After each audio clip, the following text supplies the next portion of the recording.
नमस्कार। आप देख रहे हैं भारत नाउ और मैं हूं विश्वनाथ मिश्र। भारत की राजनीति में इस वक्त एक बड़ा भूचाल आया हुआ है। मुद्दा है महिला आरक्षण और उससे जुड़ा परिसीमन यानी डीलिमिटेशन। 16 से 18 अप्रैल के बीच संसद का विशेष सत्र बुलाया गया है, लेकिन इस सत्र से पहले ही माहौल पूरी तरह गर्म हो चुका है।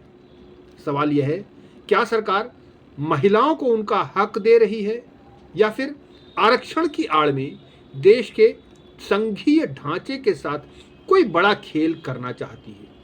आज भारत नाउ पर हम परिसीमन की उस पेचीदगी का विश्लेषण करेंगे जिसने उत्तर और दक्षिण भारत के बीच एक नई लकीर खींच दी है। सबसे महत्वपूर्ण सवाल है, क्या यह संवैधानिक ढांचे पर हमला है?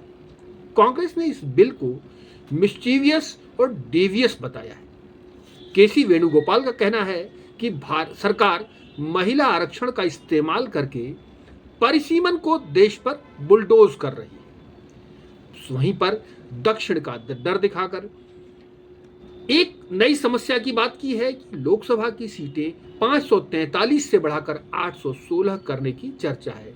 विपक्ष कह रहा है कि परिसीमन 2011 की जनगणना से होगा, जिससे उन राज्यों को नुकसान होगा जिन्होंने जनसंख्या कंट्रोल की है। वहीं मल्लिकार्जुन खड़गे ने इसे एक चुनावी स्टंट बताया है और कहा है कि चुनाव के बीच सत्र बुलाना राजनीतिक लाभ के लिए उठाया गया कदम है। जयराम रमेश का कहना है कि 30 महीने पहले बिल पास हुआ है, तब सरकार को कोई जल्दी नहीं थी और आज अचानक चुनाव आया तो सरकार को विशेष सत्र याद आ गया। पुराना स्टैंड पलटने के विषय में भी सरकार पर आरोप है। यानी 2023 के कानून में स्थिति थी कि नई जनगणना के बाद आरक्षण लागू होगा, लेकिन अब सरकार 2011 के डाटा से इसे 2029 में ही लागू करना चाहती है। अब बात करते हैं कि असली पेच क्या है।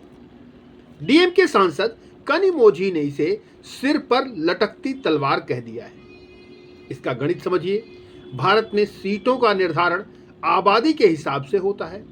दक्षिण के राज्यों ने जनसंख्या नियंत्रण में बेहतरीन काम किया, इसमें कोई दो राय नहीं, लेकिन अब उसके कारण उनके यहाँ सीटों की संख्या थोड़ी कम हो सकती है।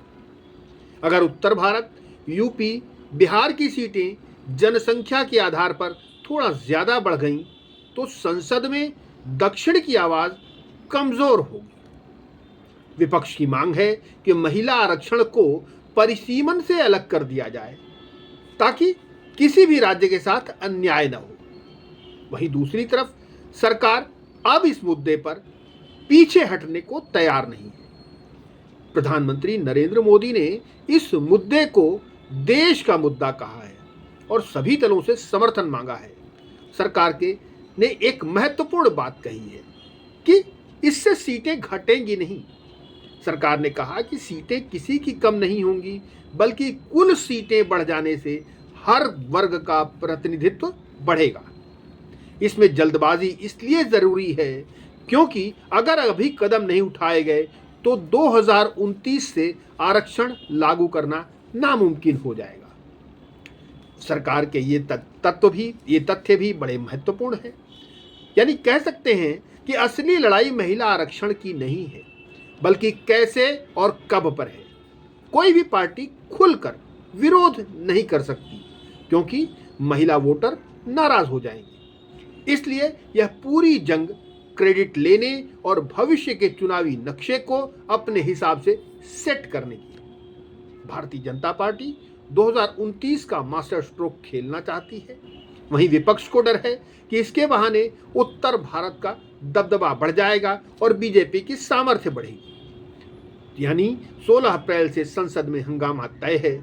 आपको क्या लगता है, क्या परिसीमन को पुरानी जनगणना के आधार पर लागू करना उचित है? अपनी राय कमेंट बॉक्स में जरूर दें। भारत नाउ को सब्सक्राइब करें और बेल आइकन दबाएं।